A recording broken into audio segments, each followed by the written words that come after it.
You're listening to Rebel Spirituality with me, Sam Goldfinch. Here's the truth. Wisdom doesn't follow rules. So each week we're going to explore what it means to wake up your way so you can live a more peaceful, creative and inspired life no matter your circumstances. It's time to blaze your unique path to truth.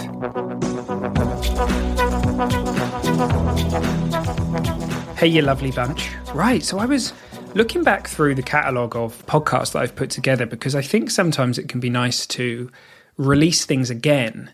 And I stumbled across a podcast called Feelings Are Not Transactional. And I was listening back and I thought, I think I see this a little bit differently now.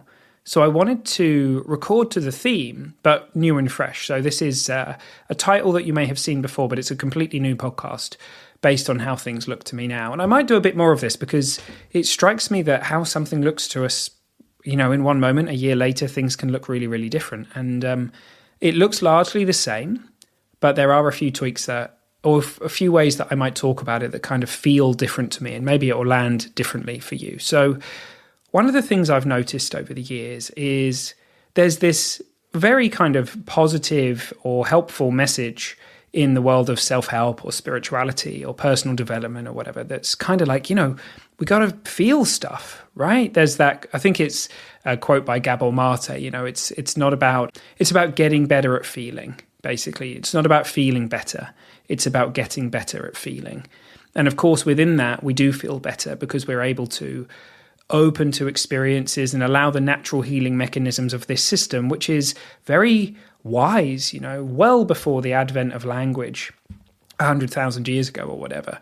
This system, our neurological, physiological, biological system has been moving emotional energies through the system. And if you look out there into the wild world, the world of nature and animals and all this kind of stuff, you'll see this process alive and kicking throughout nature.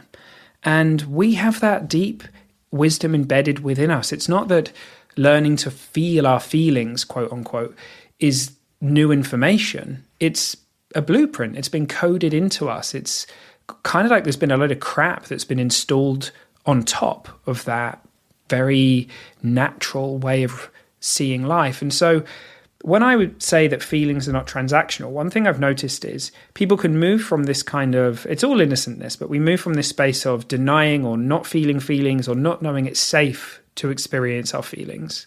Then we get the message, perhaps you hear a podcast, you're like, okay, Sam says, feel your feelings. And we hear it as if it's a job or that it's something that we have to do. So we kind of create a little us in our head that has to do this, and we set some time aside or whatever it might be, and we kind of start feeling our feelings. And very often I've noticed it's kind of transactional or conditional in the sense that it's like, okay, I don't think I really want to feel this or whatever, but I'll allow it in for a little while because hopefully then it will go away. And I think there's a flavor to that that's it's not actually a full, open sense of freedom around feeling stuff. And I think that's really, really key. It's more kind of like, this feeling is welcome to arise, it's welcome to be here, and it's welcome to leave. And I don't know how long that feeling will be there for. It looks like we can absolutely notice when we're hanging out in a story in our head and revving up a bunch of feelings. Like that looks sort of unnecessary to me. It doesn't look like that bit's up for grabs, if you like. But there are times in life where the wisest thing in the world is for an energy, for an emotion to move through the system because it's closing an emotional loop. Or this is certainly true of sadness or grief or many of the things that people would label negative.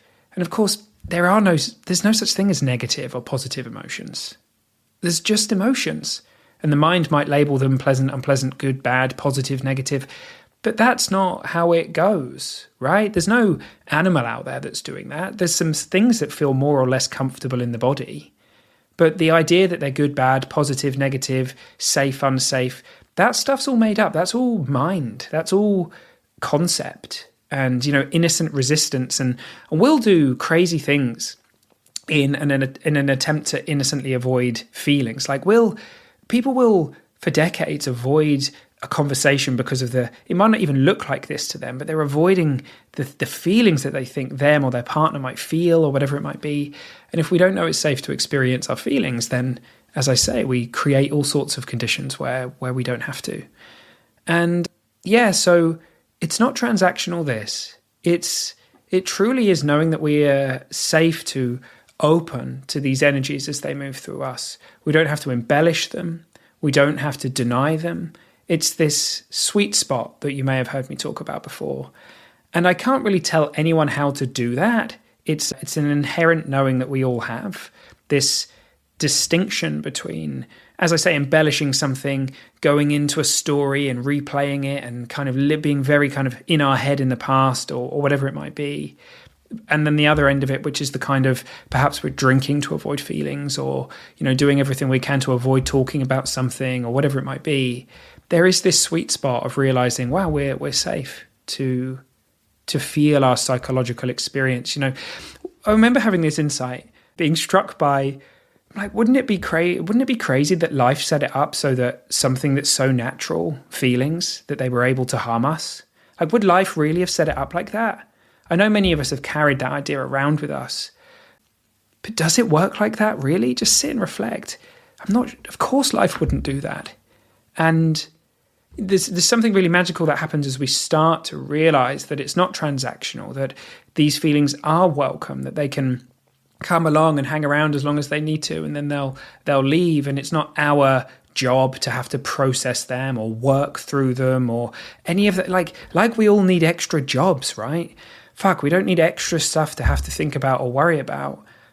So yeah, for me, it's not like something to do. This is very much something to hear, something to intuitively kind of understand and lean into, and just be on the lookout for that. Are you kind of like, okay, I'll feel you for a bit, but I really want you to go away, which is masked resistance at some level, right? It's not actually fully opening to this thing. Now, the irony, of course, is that when there's no resistance to anything, energies last as long as they were kind of intended to last, and then they move on through. So, for example, if you think about a bunch of water that's being held back by a dam, if the dam is suddenly lifted, the pressure's lifted, and there may be a surge of energy and a surge of water, but it will flatten out, right?